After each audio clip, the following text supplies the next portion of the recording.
Hey everyone, welcome to Judging for the Win. I'm Dave, and this is my daily ruling. Amy has 4 cards in her library, and Nick has 3. Amy plays Wheel of Fortune. What happens? So the important thing to know here is that losing the game because you tried to draw a card from an empty library is a state-based action, and state-based actions are not performed in the middle of the resolution of a spell or ability. With this being the case, it doesn't matter who draws first or how many cards each player has in their library. Both Amy and Nick tried to draw a card during the process of resolving Wheel of Fortune, so both of them will be subject to that state-based action after its resolution is completed. If they are the only 2 players left in the game, that means the game would be a draw. Now, if Amy and Nick each controlled a laboratory maniac, the story is a little bit different.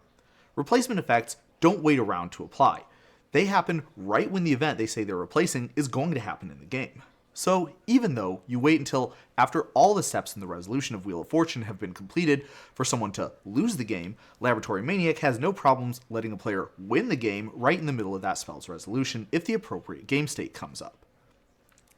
So this means that unlike the previous example, it actually does matter what order the draws happen. Now, usually if you see an instruction for each player to perform some action, and the card only has 1 verb in it, then that means that each player takes that action simultaneously. So all the cards get discarded at the same time.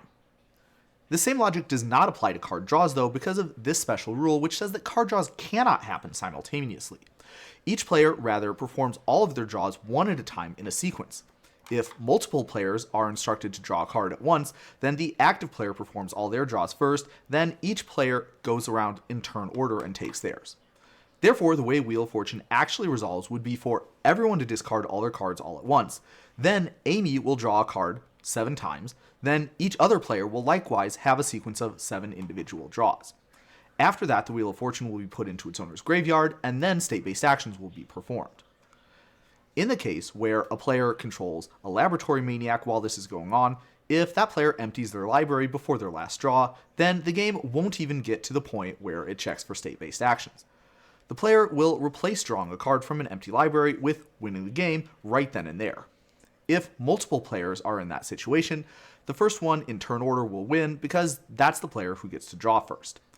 Also, one more thing I wanted to throw in, which is that in Magic, you don't lose for just having an empty library. You lose for trying to draw a card from an empty library. This is different from how some other card games do it, so I wanted to make sure everyone was aware of that. And that's all I have for you today.